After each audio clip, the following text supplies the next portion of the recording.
सब कुछ एमएससी की में प्रभु यीशु मसीह के नाम में कॉफी विद क्राइस्ट के 66 एपिसोड में आप सभी का स्वागत करता हूं।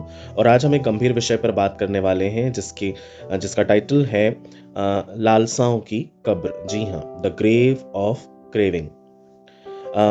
ये जो टॉपिक है ना, ये मेरे प्रियो, ये बहुत ही गंभीर विषय को दर्शाता है। जब इज़राइल मिस्र से छुड़ा कर लाया जा रहा था, तो हम सब जानते हैं गिनती उसके 11वें अध्याय में इस पूरी कहानी का वर्णन है कि इज़राइल जो है वो कुड़कुड़ा रहा था, क्योंकि उन्हें मिस्र में से जैसा मांस खाने के लिए मिलता था वैसा मांस खाने के लिए उन्हें इस यात्रा में नहीं मिल रहा था। तो वो कुड़कुड़ा कर कहने लगे थे कि अब हमें मांस खाने को कौन देगा। मैं आपको पढ़ के बताता हूँ। उसका जो वचन है, गिनती उसका 11वां अध्याय उसका 5वें वचन में लिखा है, हमें वे मछलियां स्मरण है जो हम मिस्र में सेंत मेंत खाया करते थे, और वे खीरे और खरबूजे और गंदने और प्याज और लहसुन भी। यहाँ पर मेरे प्रियो, जो इज़राइल थे उनको इन सारी चीज़ों की आदत सी जो हो चुकी थी, वो उन सब बातों के बारे में याद कर रहे थे, क्योंकि उन्होंने एक ऐसे समय को बिताया था वहाँ पर जहाँ उन्हें ये सब उनके काम के बदले खाने के लिए मिला करता था। गिनती 11:5 का ये जो वाक्य है ना, ये हमें यूजुअली हम उसको पढ़ते नहीं है, और पढ़ते भी हैं तो हम पढ़कर बस निकल जाते हैं, क्योंकि हमें बहुत असहज सा लगता है। इस अध्याय में एक्चुअली परमेश्वर की पिक्चर ऐसी प्रेजेंट की जाती है कि परमेश्वर बहुत ही क्रुद्ध परमेश्वर है, क्रोध करने वाले गुस्सैल हैं, और उन्होंने इज़राइल को उनकी इच्छाओं को पूरा करने के कारण मार डाला है, ऐसा प्रतीत होता है। मगर ऐसा सच नहीं है। यह अध्याय ये नहीं दिखाता है कि परमेश्वर कितने सामर्थी हैं, बल्कि वो ये उजागर करता है कि मनुष्य का हृदय कितनी जल्दी भटक जाता है। इज़राइल दासत्व से छुड़ाया गया था, है ना। इज़राइल सारे चमत्कार देख रहा था परमेश्वर के। 10 विपत्तियां कैसे पड़ी थी इजिप्ट के ऊपर, मिस्र के ऊपर, फिरौन के ऊपर, उसके पूरे राजघराने के ऊपर, और कैसे परमेश्वर उनको मिस्र से लेकर के लाल समुद्र तक लाया। लाल समुद्र कैसे 2 भाग हुआ।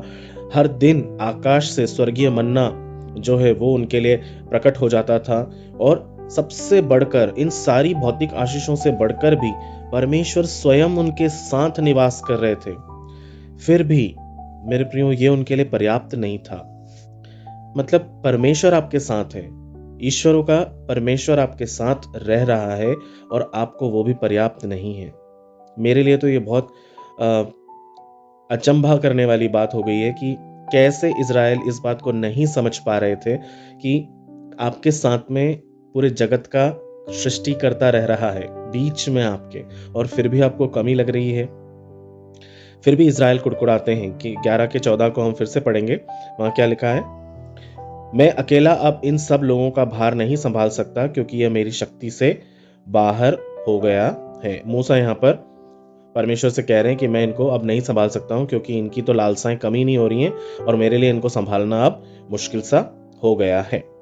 ठीक है, इसके बाद हमको ये समझना है कि जिस मिस्र ने उन्हें जंजीरों में जकड़ा था, वो उसी को याद कर रहे हैं। क्योंकि कई बार क्या होता है मेरे प्रियो की गुलामी जो है ना, हम कड़वी जरूर हो सकती है, मगर अगर उसका स्वाद अच्छा है तो हम उसको भी सह लेते हैं। जब स्वतंत्रता का स्वाद हमें हमारी इच्छा से अच्छा जैसा नहीं होता है, हम गुलामी को भी रोमांचक बना लेते हैं। हम यही तो कर रहे थे। जैसे ही वहां पे मूसा ने बोला कि मुझे इनके लिए अब संभालना इनको भारी पड़ रहा है, अब परमेश्वर मैं क्या करूं। क्योंकि यहाँ पे क्या हो रहा था मेरे प्रियो, ये विनती नहीं कर रहे थे, ये मांग कर रहे थे, है ना। वो क्या बोलेंगे उसको, भोजन नहीं मांग रहे थे, वो अपनी पसंद मांग रहे थे। उनको प्रावधान नहीं चाहिए था, उनको पसंद चाहिए थी, उनको स्वाद चाहिए था। ये उनकी प्रॉब्लम थी, और इसी वजह से वो मिस्र को याद करने लग गए। फिर यहोवा ने क्या कहा, यहोवा ने उनको आदेश दिया। उसके 18वें वचन में लिखा है, और लोगों से कह, कल के लिए अपने को पवित्र करो, तब तुम्हें मांस खाने को मिलेगा, क्योंकि तुम यहोवा के सुनते हुए ये कहकर रोए हो कि हमें मांस खाने को कौन देगा। हम मिस्र ही में भले थे, सो यहोवा तुमको मांस खाने को देगा, और तुम खाना। फिर तुम 1 दिन व 2 दिन व 5 दिन व 10 दिन व 20 दिन ही नहीं, परंतु महीने भर उसे खाते रहोगे, जब तक वह तुम्हारे नथनों में से निकलने न लगे और तुमको उससे घृणा न हो जाए, क्योंकि तुम लोगों ने यहोवा को जो तुम्हारे मध्य में है तुच्छ जाना है, और उसके सामने ये कहकर रोए हो कि हम मिस्र से क्यों निकल आए। मेरे प्रियो, ये परमेश्वर के हृदय को कितना खेदित कर दिया उन्होंने कि परमेश्वर को उनसे ये कहना पड़ा कि ठीक है, तुम कल तैयार होकर नहा धोकर आओ, मैं तुम्हें मांस खाने को दूंगा। 1 नहीं, 10 नहीं, 15 नहीं, 20 नहीं, पूरे महीने भर तुम खाते रहोगे, खाते रहोगे, खाते रहोगे, जब तक कि तुम उससे घृणा ना करने लग जाओ, क्योंकि तुमने मुझे तुच्छ जाना है। परमेश्वर ने उनको ना नहीं कहा। मेरे प्रियो, सबसे डरावनी बात सिर्फ यही है कि परमेश्वर ने उन्हें ना नहीं कहा। और क्या हुआ हम देखने पाते हैं 11:31 में। तब यहोवा की ओर से एक बड़ी आंधी आई और वह समुद्र से बटेरें उड़ा के छावनी पर और उसके चारों ओर इतनी ले आई कि वे इधर उधर 1 दिन के मार्ग तक भूमि पर 2 हाथ के लगभग ऊंचे तक छा गए। मतलब इतनी बटेरे परमेश्वर ले आए। वहां पे उसके पहले एक कॉन्वर्सेशन है ना। मूसा से परमेश्वर ने कहा कि ठीक है, मैं इनको मांस खाने को दूंगा, ऐसा ऐसा। तो मूसा भी वहां पे शिकायत कर रहे हैं कि परमेश्वर, इतनी सारे आप बटेरे कहां से लाओगे? क्या समुद्र की मछलियों को आप मार डालोगे? क्या ये गाय बैलों को आप मार डालोगे? कैसे आप मार डालोगे? क्या इनके मांस खाने के लिए आप इतना कुछ कर दोगे? मूसा वहां पे परमेश्वर को कह रहे मत करिए ऐसा। पर परमेश्वर क्या बोले? अब तुम देखोगे कि यहोवा का हाथ ऐसा छोटा नहीं हो गया है कि वो उनके लिए प्रावधान ना कर सके। और क्या होता है, ऐसी बड़ी आंधी को परमेश्वर लेकर आता है कि उसमें 2 हाथ की ऊंचे लगभग बटेरें जो है वो आ जाती हैं। मतलब 2 हाथ के लगभग ऊंची बटेरें, आप समझ लीजिए कि कितनी होंगी वो। 7 फीट मेरे ख्याल से, अपन अगर जमीन से गिने तो 7 फीट या 6 फीट में भी इतने ऊंचे हाथ तक मतलब बटेरें आ गई। और जिसने भी बटोरी वो बटेरे, वो कम से कम 250 किलो, 10 होमेर को अगर हम किलोग्राम्स में अगर कन्वर्ट करेंगे तो वो 250 किलो कम से कम है। तो सोचो जिसको कितना पसंद होगा उसने कितना बटोरा होगा। तो यहाँ पर परमेश्वर कभी भी आपको आपकी लालसाओं में पड़ने से रोकेंगे नहीं, बशर्ते है कि चॉइस आपकी होना चाहिए, आप क्या चाह रहे हैं। और क्या हुआ उसके बाद? ठीक है, उसके बाद मांस हर ओर था, ढेरों में था, हाथों में था, मुंह में था, उनका पूरा जगह जो था वो मांस ही मांस से भर गया था। और वे खा भी रहे थे, मांस उनके दांतों के बीच में ही था। तभी परमेश्वर का न्याय वहां पर प्रकट हो गया। उनका भोजन भी पूरा नहीं हुआ और उन्होंने ऐसी बड़ी मार से इजरायलियों को मारा कि वे सारे के सारे वहां पे मर गए। और उस जगह का नाम किब्रोत हतावाह रखा गया, क्योंकि वो लालसा करने वाले को वहां पर गाड़ा गया था। गिनती 11:34 में ये लिखा हुआ है। मेरे पियो, किब्रोत हतावाह का मतलब होता है लालसा की कब्रें। उनकी इच्छा ही उनकी कब्र बन गई। जो लालसा मन पर राज करती है वो अंत में मनुष्य को दफन कर देती है। हमको ये पिक्चर सुनकर, ये बातें सुनकर ऐसा लग रहा होगा कि उन्होंने क्या मांगा था, सिर्फ मांस ही तो मांगा था, और मांस मांगने में इतनी कौन सी बड़ी बात हो गई थी। मेरे प्रियो, यहाँ प्रॉब्लम मांस की नहीं थी, यहाँ प्रॉब्लम थी परमेश्वर पर विश्वास की। यहाँ प्रॉब्लम थी अपनी ही लालसाओं को पूरा करने की। वो ये नहीं समझ पा रहे थे कि वो दासत्व से निकाले गए थे। 400 साल उन्होंने सिर्फ गुलामी देखी थी, वही उनकी जिंदगी थी। वो काम करते, वो गुलामी से जो भी उनको मिलता वो उसे खाते और वो आनंद करते। उनको यही मालूम था, उन्होंने अपनी जिंदगी में और कुछ देखा ही नहीं था। उनको नहीं पता था अदन की वाटिका कैसी थी, उनको नहीं पता था कि परमेश्वर क्या है, कैसे हैं, और वो कैसे प्रावधान कर सकते हैं, वो क्या क्या हमें दे सकते हैं। उनको कुछ समझ नहीं थी इस चीज की। वो सिर्फ गुलामी के जीवन को ही पसंद कर रहे थे और उसी में वो खुश रहना चाहते थे। लेकिन परमेश्वर उनको वायदे के देश में ले जाना चाहते थे। वो वायदे के देश जहां पर दूध और मधु से बहती हुई धाराएं थी, जहां पर सेंत मेंत आशीषें उनको मिलती, वो फलवंत होते, बूढ़े होने पर भी वो कभी नहीं मुरझाते। बहती नालियों के किनारे परमेश्वर उनको रौंपते, उनके बीच में वास करते। और मांस क्या क्या रसीले फल, क्या ऐसी आशीषें जो उन्होंने कभी अपने सपने में भी नहीं सोची होगी, परमेश्वर वो सब उनको दे सकता था। पर वो छोड़कर वो गुलामी को याद कर रहे थे, वो मिस्र को याद कर रहे थे। वो मिस्र जिसने 400 सालों तक उनका शोषण किया, उनका तिरस्कार किया, उनको लाते मारी, उन पर कोड़े बरसाए, उन पर टैक्सेस लगाए और सब कुछ उनसे करवाया। पर एक चीज नहीं करी, वो था वो प्रेम नहीं दिया, वो इज्जत नहीं दी जो वो डिजर्व करते थे।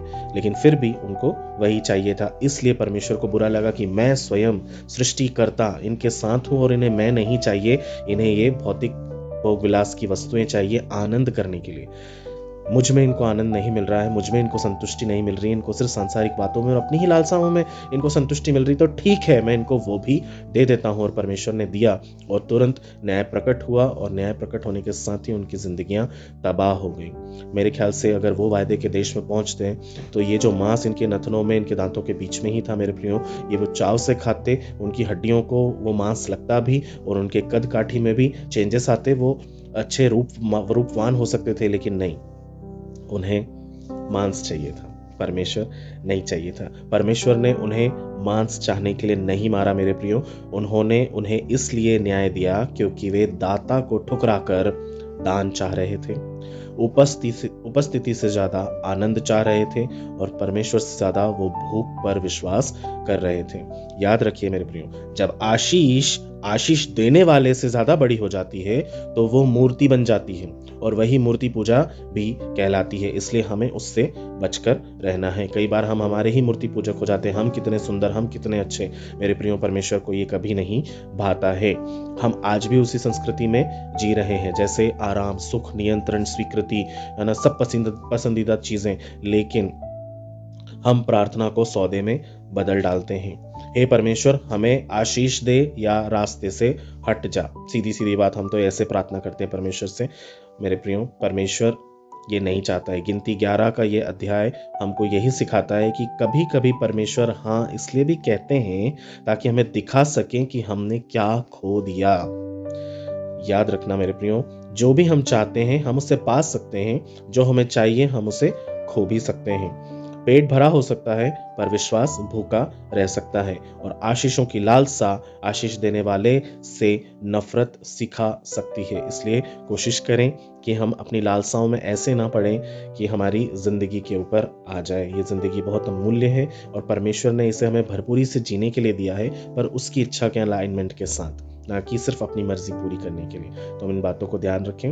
परमेश्वर आपको बहुत आशीष दे। आइए हम प्रार्थना करेंगे। ये हमारे पिता परमेश्वर, हम धन्यवाद के साथ एक और बार फिर आपके अति पवित्र चरणों में आते हैं। प्रभु जी, हम आपसे विनती करते हैं कि हमें वो हृदय दीजिए जो हमें पिता परमेश्वर केवल आपकी उपस्थिति से संतुष्टि देने वाला होने पाए। प्रभु, हमें आप ऐसी इच्छाओं से बचाएं परमेश्वर पिता, जो आपके बिना पूरी होना चाहती हो। राजा, हमें पिता परमेश्वर आपके हाथ नहीं, परंतु हम पिता परमेश्वर अपने हृदय को आपके हाथों में देखना चाहते हैं। पिता, होने दीजिए प्रभु जी, हमारा हृदय प्रतिदिन परिवर्तित होता जाए। प्रभु, हमारा जीवन केवल और केवल आपकी महिमा के लिए होने पाए पिता, ना कि हम पिता अपने आप के मूर्ति पूजक बनकर अपनी ही लालसाओं में पड़े, और पिता परमेश्वर हम वो आशीषों को खो दें जो आपने हमारे लिए रखी हैं। पिता, हमें सीख दें, हमें समझ दें। गिनती 11 का यह अध्याय हमारे लिए परमेश्वर पिता एक सबक के समान काम करें कि हम कोई भी भयानक पिता पाप न कर डालें। प्रभु, हमें डिसर्नमेंट की आत्मा दीजिए। राजा, आपने ऐसा करा है, उसके लिए हम धन्यवाद देते हैं। इस प्रार्थना के माध्यम से प्रभु जी, मेरे तमाम फ्रेंड्स, तमाम फॉलोअर्स, सब्सक्राइबर्स को, फ्रेंड्स, टीचर्स, कलीग, स्टूडेंट्स और पिता चर्च फैमिलीज को, और पिता परमेश्वर अपनी फैमिली मेंबर्स को मैं आपके हाथों में सौंपता हूँ। विश्व के तमाम लोग जो कहीं से भी मुझे देखते और सुनते हैं, आपके पिता परमेश्वर नेमतें और बरकतें उनके जीवन में उतरने पाए। इन्हीं आशीषों के साथ पिता, आपके नाम से इस विनती को पूरा होने के लिए मांग लेता हूँ। दया करके सुनिएगा और ग्रहण कीजिएगा, प्रभु यीशु मसीह के नाम में, आमीन। यस मेरे प्रियो, याद रखिएगा, सबसे खतरनाक प्रार्थना ये नहीं है कि प्रभु मुझे ये दीजिए, बल्कि ये है कि प्रभु मुझे परवाह नहीं कि उसमें ये है या नहीं, बस दे दीजिए। ऐसी प्रार्थना हम कभी ना करें। प्रभु आपको बहुतायत का आशीष दे। प्रतिदिन मेरे साथ यूं ही बने रहिए। हम हर दिन नई बातों को सीखेंगे और परमेश्वर की महिमा में यूं ही आगे बढ़ते रहेंगे। प्रभु आपको प्रतिदिन लेकर चले और आपका बोझ उठाए। आपका दिन शुभ हो। सभी को जय मसीह की।